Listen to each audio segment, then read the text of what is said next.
साथियों, आज हम आपको इस विषय में कुछ बतलाने की कोशिश करेंगे, कुछ चर्चा करेंगे कि जब से भारत के विभाजन की बात उठी, पाकिस्तान बनाने की मुस्लिम लीग ने एक सपना पाला। खास तौर से तब से भारत में ब्राह्मणों का विरोध चल पड़ा। साथियों, इस्लाम में मौलवी, मुफ्ती और इमाम, इसको एक बड़ा स्थान दिया गया है। ईसाइयों में पादरी को फादर की तरह पूजा जाता है। लेकिन साथियों, जब हिंदुओं के पंडित, पुरोहित और ब्राह्मण की बात आती है तो यही हिंदू, ईसाई और मुसलमान के साथ मिलकर इन ब्राह्मणों का, पंडितों का, पुजारियों का विरोध करते हैं।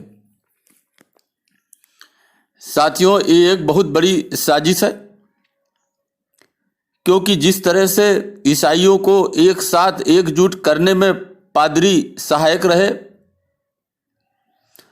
मौलवी, मुफ्ती, इमाम मिलकर मुसलमानों को एक साथ जोड़ने में सहायक रहे, कुछ उसी तरह पंडित, ब्राह्मण और पुरोहितों के कारण ये मुसलमान और ईसाई हिंदुओं को अलग अलग नहीं कर पाए। यही वजह है कि कुछ लोग मिलकर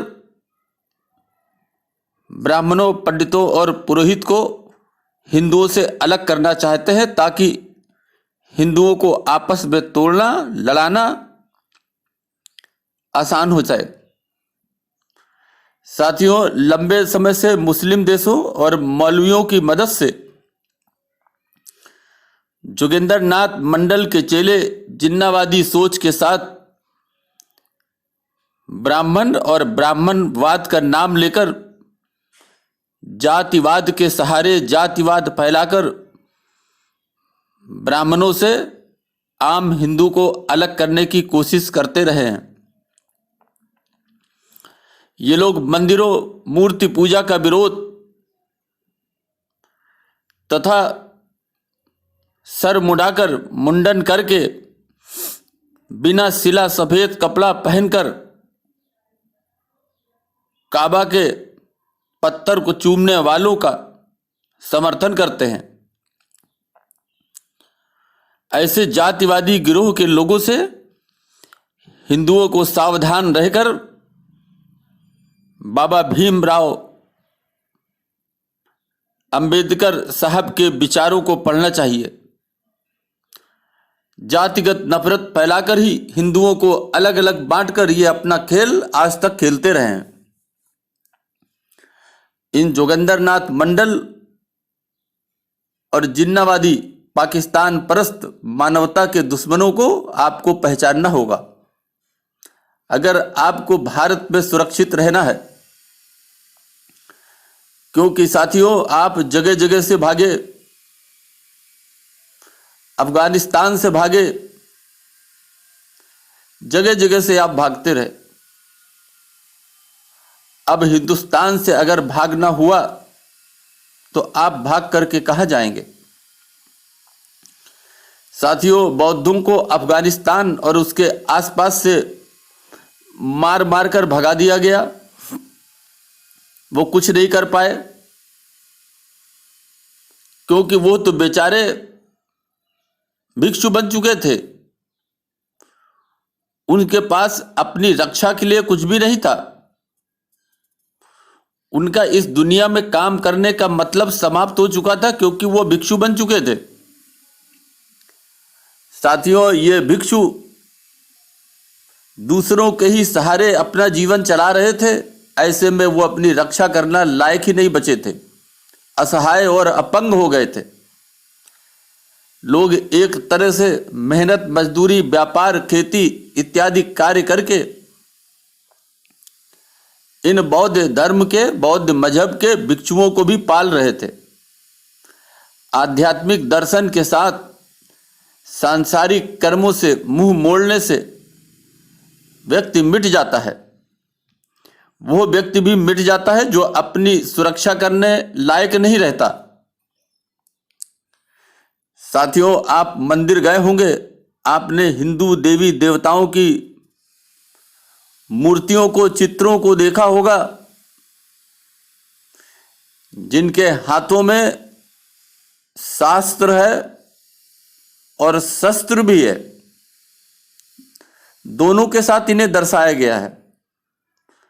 आपने देखे होंगे कि कई कई हाथों को भी दर्शाया जाता है।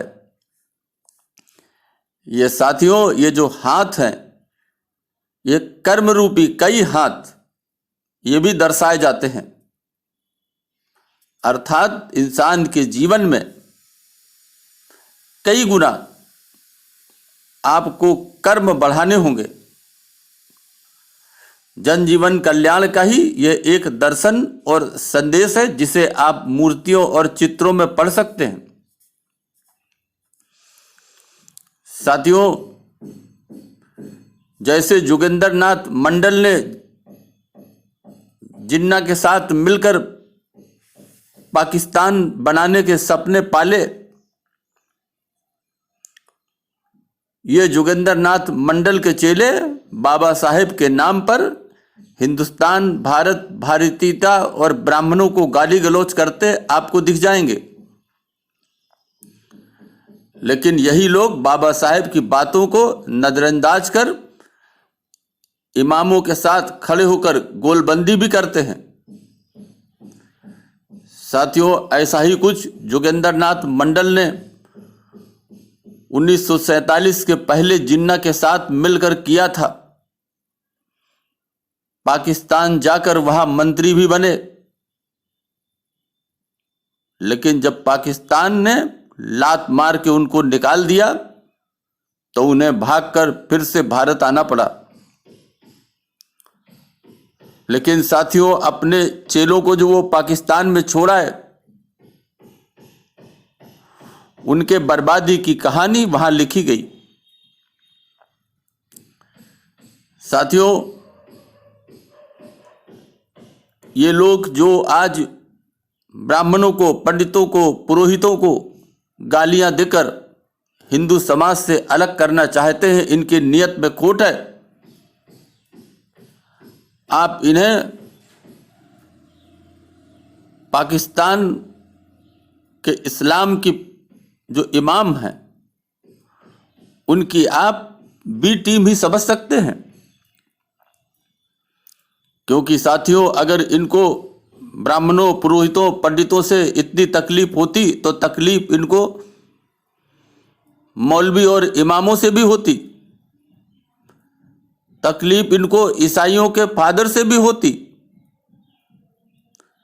लेकिन साथियों, इनको तकलीफ सिर्फ हिंदुओं के ब्राह्मणों, पंडितों और पुरोहितों से है। साथियों, यदि आप एकजुट नहीं रहेंगे, जातिवाद में विभाजित होते रहेंगे, जातिवाद का मनभेद करेंगे, जाति के भेद के नफरत को बढ़ाएंगे, आपस में एक नहीं रहेंगे, एकजुट नहीं रहेंगे, तो साथियों, भारत में आप भले ही 100 करोड़ की आपकी संख्या हो, आप बहुसंख्यक में हो, लेकिन आप ऐसे ही पत्थरों से पिटते रहेंगे, ऐसे ही आप पत्थर खाते रहेंगे। आपको कश्मीर से भागना पड़ेगा, केरल से भागना पड़ेगा, बंगाल से भागना पड़ेगा, और साथियों, आप भागते भागते एक दिन मिट जाएंगे। इसलिए जातिवाद भूलकर एक हो और गर्व से कहें कि हम हिंदू हैं। अभी के लिए बस इतना ही। धन्यवाद।